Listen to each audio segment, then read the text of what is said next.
You probably don't know this, but over on my Twitch channel, twitch.tv/Southslouse, I've been playing through some of the mainline Dragon Quest games. Way I see it, I want to know what the series is all about ASAP, but with all the other stuff I'm doing throughout the week, I can really only get a good session in over the weekend. So that's what I've been doing. Almost every Saturday and Sunday, I play a Dragon Quest game until I complete it, then I move on to the next one.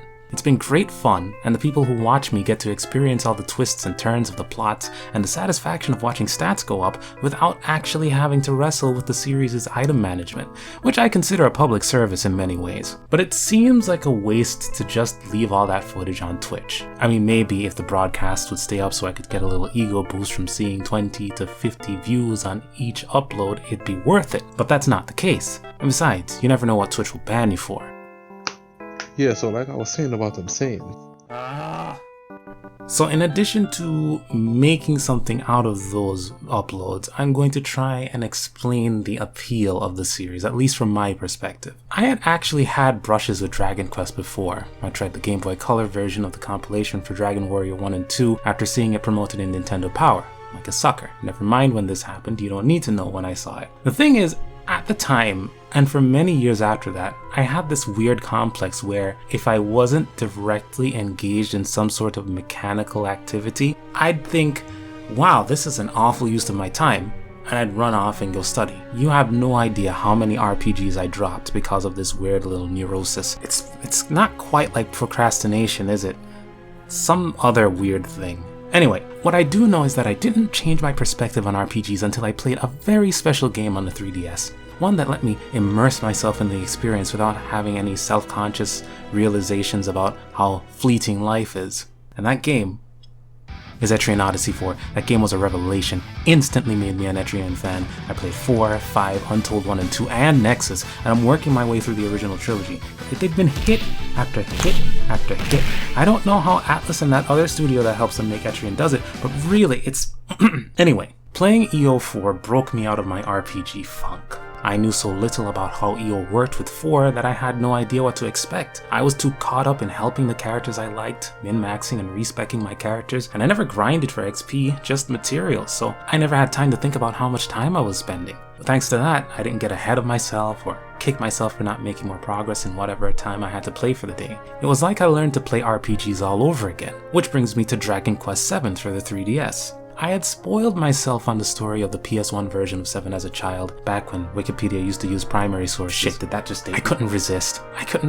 It was the stuff of legends. An opening sequence that's 3 hours long, 100 hours guaranteed on your first playthrough, enough dialogue to fill a bookshelf? It's a huge game! I honestly thought the 3DS version was never going to be translated, so when it was translated in 2016, I felt compelled to buy it just because it seemed like such a long shot. This is how I also ended up buying Smash 4. The ads for it made such a big deal about the roster that I said to myself, if they put in any Captain Rainbow music for Little Mac, I'll buy it, and they did, so I bought it. Now, I've got my issues with the 3DS version of 7 in retrospect. Not totally with the translation, although the game understandably has typos near the end of it. But ultimately, I had a great time with it, mostly because I had almost the same experience as I did with EO. I didn't know where exactly the game would end. I focused on building up my characters in a smart, strategic way instead of trying to power level, and I was surprised at some points in the story. I didn't know what was going to happen, and some of it was really interesting. I was more concerned with making it from point A to point B than I was in leveling up, and because of how the level cap system works in Dragon Quest VII specifically, grinding would have been pointless anyway. Between the main game and the DLC content, I put about 200 hours into the game, and when I'm done with the first 2 trilogies in the Dragon Quest series, I'm going to probably rack up another 100 or so when I play the PlayStation version. And my first step on completing the series was playing the most recent release, the easiest one to get, Dragon Quest XI. Specifically, the S version, which I first played on Switch around the time it came out. As far as 11 goes, I thought the story was engaging when it really got going, and filling out the battle grid was pretty fun, even if I had to grind to do it. The funny thing about grinding in most Dragon Quest games is that the most optimal way to grind for money and experience points boils down to gambling and figuring out how to maximize that gambling. That doesn't make it more strategic, but it makes it way more addictive. One thing I really took away from 11 was that its structure and certain plot points reference earlier entries, especially in the stuff that was added to the S version, but in a way that seems unique to the circumstances of the game. It was less like replicating earlier games and more like showing shades of them. Except for the music and certain story beats, those were blatant callbacks.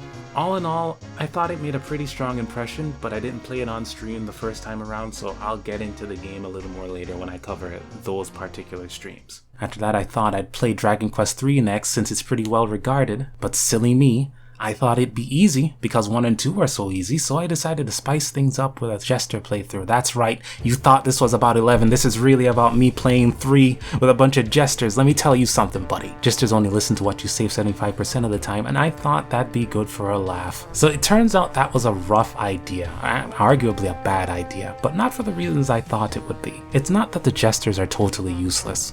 All things considered, even a trio of them are basically bottom rung warriors. The problem is that the early stretch of the game is built around varied parties, with certain benefits based on what type of team you've got. On top of that, I was kind of annoyed because I had wanted at least one player on the team, but my chat revolted, so I ended up making them all girls. Go figure. So a team with 1 hero and 3 Jesters is a team that can't heal without herbs or cast spells to evacuate dungeons for a long stretch of the early game. You've got to make progress bit by bit, scouting out the right paths for success and then going back to town and healing up, just to try and make a run to the end of the dungeon without getting damaged badly enough to get taken out by the monsters on the way back. It's not all bad.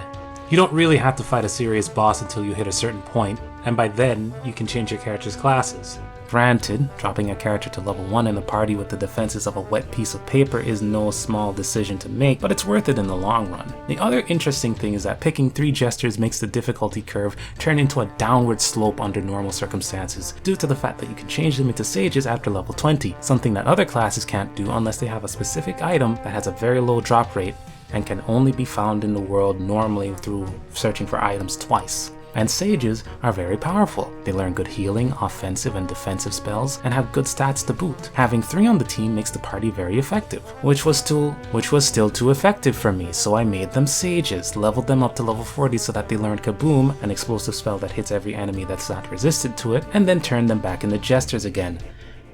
Looking back on it, I really should have made them learn Hocus Pocus instead because that spell causes lots of crazy effects, but what's done is done. It's a missed opportunity.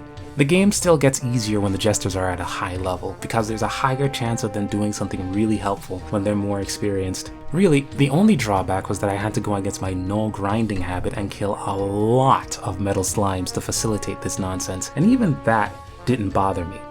Hunting metal slimes is oddly calming, maybe because it's a genuine challenge and not just mashing the last command issued every 10 seconds. So after playing Dragon Quest III, the Super Famicom version made by Heartbeat because it's so pretty, and nearly beating the super boss with my weird little team, I would have beaten them if my computer hadn't crashed by the way, I had so much fun that I decided that when I got a new computer, I'd play 11 on stream too. Well, 3 wasn't the only reason, but I'll get to the other ones in a while.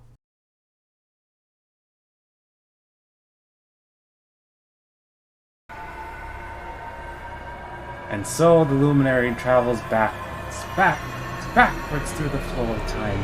Who knows where he'll end up